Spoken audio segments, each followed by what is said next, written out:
Hi everyone, welcome to the Simplified Studio and welcome to the video for chapter 4, part 4.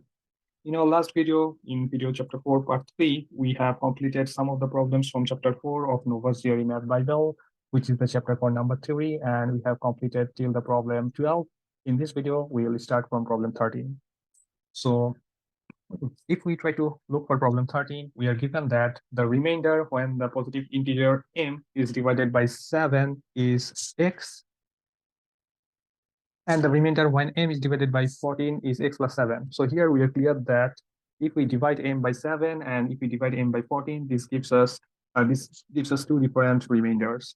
So if we try to figure out the multiples of 7 within this range, because the options start from 45 to 100, we can find like 42, 49, 56, 63, 70, 77, 84, 91, 98, and so on. And this is one of the problems that we have solved earlier in one of our earlier videos in the earlier chapters, but I'll just try to demonstrate the technique here. So for example, if we look each of these numbers, like 42 can be divided by 7. So 6 times 7 is 42. So it is divisible by 7 and it is also divisible by 14, right? But 49 is divisible by 7, but 49 is not divisible by 14. But 56 can be divisible by both. Like if we divide 56 by 7 is 8, 7 times 8 is 56. If we divide 56 with 14 is 4. So this is divisible by both the numbers. So this pattern will go on. 63 can be divided by 7, but not by 14. But 70 can be divided by both. Again, 77 can only be divided by 7. 84 can be divided by both. 91 can be divided by only by 7, but not 14. But 98 can be divided by both. So now, since 42 is can be divided by 7 and 14 both, the numbers lies here, 42, 49. When we divide these numbers with 7 and 14, we will have the same remainder, right? For example, if we take 45 is 42 plus 3, and both 7 and 14 can divide 42, like 7 times 6 is 42, 14 times 3 is 42. And if we take 45, for both 7 and 14, we'll get the remainder as 3. But if we take any m or any number between this range, since 49 is not divided by both, this will, from 49 to 56, if we divide any number with 7 and 14, they will give us some different remainder. So our number is something that lies in this region, or like that cannot lie in this region, but lies in this region. Again, from 56 to 63 cannot. From 63 to 70, it can. From 70 to 77, it cannot. From 77 to 84, it can. From 84 to 91, it cannot. And 91 to 98, it can. Now, if we look for all these options over here, from 45 to 100, we can see that 45 falls in a region where our answer cannot lie, but 53 falls in this particular region, which satisfies the conditions and where our answer can lie. So the answer for question 13 should be B, or 53. Now let's move to the next question, 14. Here we are asked that which one of the following choice does not equal any of the other choices. And we are given some of the values. We need to figure out the sum of these values, and we need to compare like whether which of these particular values is not equal to the other choices. So I found the basic or the simplest way is to sum them up. So let's try to sum each of these options. For A, we can sum up like the integers and the decimals separately. For integers, we have 5, 4, 3, 2. Like 5 plus 4 equals to 9. Minus 3 equals to 6. Minus 2 equals to 4. And if we try to sum up the decimals, 0.43 plus 0.63 here is 1.06, minus 0.24 is 0.82, minus 0.32 is 0.5.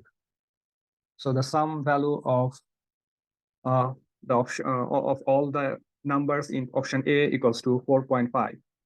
Now, for this particular method, you can see that for B, C, D, and E, all the integers are same, like 5, 4, minus 3, minus 2, 5, 4, minus 3, minus 2, 5, 4 minus 3 minus 2, 5, 4 minus 3 minus 2. So for all these options, you can figure out, like, if we just take the integers, it will be 4, the sum of all those integers. Now all we have to figure out the decimals, the sum of the decimals. For option B is 0.53 plus 0.473 is 1.26 minus 0.34, which will be like 0.92 minus 0.42 is 0.5. So it's exactly the same value for option A. For option C, if we look for the decimal, 0.53 is 1.06 minus 0.34 is 0.72 minus 0.22 is 0.5.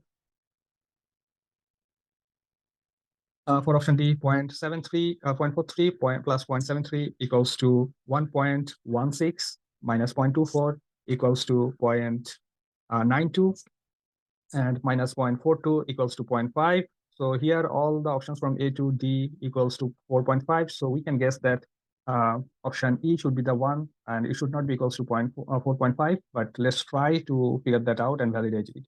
So for option E, we have the decimal 0.43 plus 0.73, which is 1.16 minus 0.14, which is 1.16 minus 0.14 equals to 1.02. And if we subtract 0.22, it will lead us to 0.8. And the value should be 4.8. So out of all the options, option or choice E doesn't equal to any of the other choice. So for the question 14, the answer should be E. Now let's try to move to the question 15. Here we are given that each of the two positive integers, A and B, both ends with the digit 2.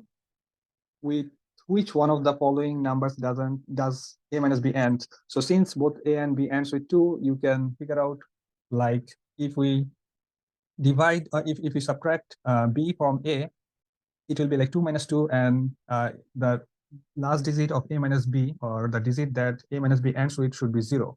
But let's try to figure that out with an example. Like if we try to take A as 22 and B as 82, two positive integers. If we take the A minus B, it should be minus 60. You can see that A minus B ends with 0. And if we take some other values such as 72, A and B, where A is greater than B, A minus B should be 50. And again, you can see that A minus B ends with 0. So it's basically easy to follow from that question itself. You can figure it out that the number A minus B ends with 0. So the answer for question 15 should be A, or 0. Now let's move to the question 16. Here we are given that X is a 2-digit number, right? And that the digits of the number differ by 6, and the square of the digits differ by 60. So let's assume that the digit for the 2-digit number are A and B. So the number should be 10A plus B, right? For example, if we take the number 23, and if we take the digits like 2 and 3, if we want to get 23 from 2 and 3, we need to multiply 10 times 2 plus 3. That will lead us to 23, right? So according to the questions, the digit of the number differ by 6. So there are two possibilities, like A minus B can be 6, or B minus A can be 6. We don't know. And also the squares of the digit differ by 60. So the square of the digits A square minus B square is 60. And there is also another option like B square minus A square equals to 60. We do not know. But let's try to figure out the values. Since A square minus B square equals to 60, we can figure out that A plus B into A minus B equals to 60.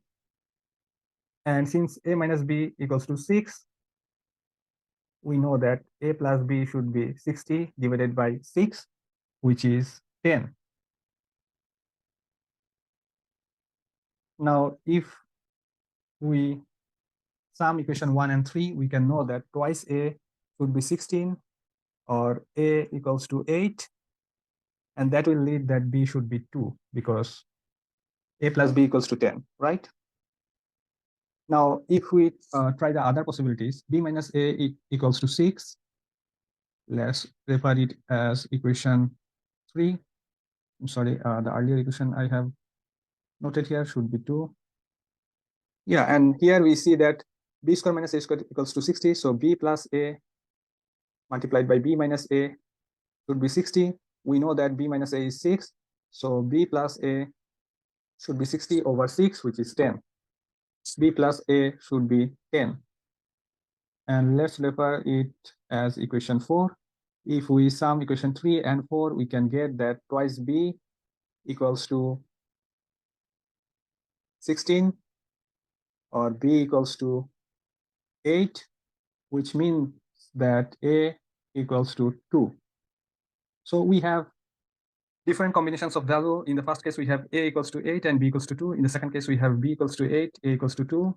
If we look for this number, if we try to figure out the number x, then from the first case, we would have 8 multiplied by 10 plus 2 is 82. So x equals to 82 according to the first way. In the second way, 10 times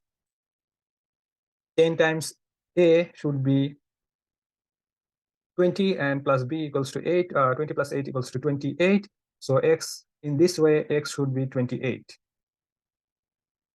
So here we see that there are two possibilities of the values x. In one way, it can be 82. In other way, it can be 28. And the column b is 60. So we cannot really decide here because x can take two different values where one is higher or greater than column b, one is less than or smaller than column b. So the answer for question 16 should be D, or we cannot decide.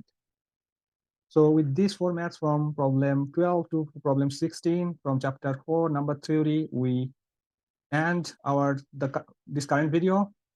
Hopefully, this will make your problem solving easier. In our next video, we will start from the problem 17 of chapter 4 from NOVAS GRE Bible. Till then, be safe. And if you have any questions or suggestions on how to make my content more useful, please do let me know in the comment sections. Thank you.